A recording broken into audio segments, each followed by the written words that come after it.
फिर भी दोस्तों बात इतनी गहरी थी कि 22 साल तक टीसीजी, केसीजी और बेसीजी मिलके भी मुझे नहीं समझा पाए, है ना। तो कितने लोग हैं आज जो बिल्कुल पहली बार इस प्रोग्राम में आए हैं? बिल्कुल पहली बार।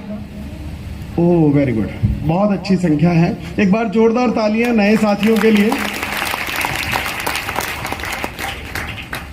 तो दोस्तों मैं भी आप ही की तरह इस सिस्टम में बिल्कुल नया हूं, घबराने की जरूरत नहीं है ना।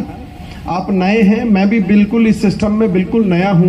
22 साल तक मेरे परिवार से ये गंगा बह रही थी, पर मुझे कुछ समझ नहीं आ रहा था। और उसका कारण था कि मैं पेशे से एक सफल बिजनेसमैन हूं और मुझे ये लगता था कि यार पैसा कमाना ही तो जिंदगी में इम्पोर्टेंट चीज होती है ना।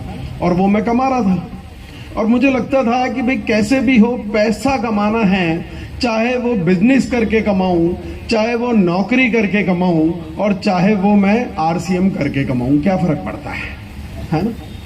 पर क्या हुआ, एक वैश्विक घटना जो घटी, कोविड की घटना, है ना।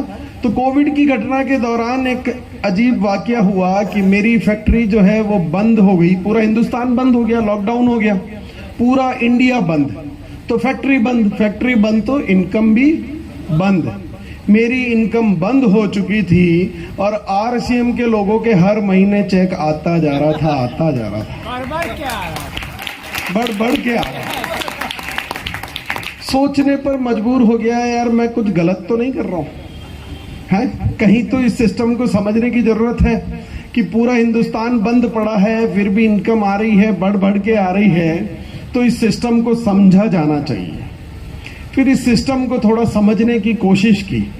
तो जिस बिजनेस के बारे में मैंने आपको बताया, इतना बड़ा व्यवसाय मेरा है, करोड़ों रुपए का मैंने इन्वेस्टमेंट कर रखा है, कई हजार कर्मचारी मेरे यहाँ काम करते हैं, कई तरह के मैंने फैक्ट्री लगाने के लिए कई मशीनें हैं, कई इंजीनियर्स काम कर रहे हैं, बिजली का बिल मुझे भरना पड़ता है, मुझे गवर्नमेंट से पॉल्यूशन डिपार्टमेंट से एनओसी लेनी पड़ती है, लेबर डिपार्टमेंट से एनओसी लेनी पड़ती है, पुलिस विभाग लगता है, कई तरह के विभाग लगते हैं, कई तरह के झंझट होते हैं। फिर उस कपड़े को बनाने के लिए करोड़ों रुपए का इन्वेस्टमेंट, फिर उसके बाद उसे उधार बेचना पड़ता है, फिर वापस पैसा मांगना पड़ता है, कुछ पैसा डूब जाता है, कुछ आ जाता है। इतने सारे झमेले पालने के बाद मैं अच्छा खासा पैसा कमा रहा था, पर ये सारे झमेले मुझे भुगतने पड़ रहे थे।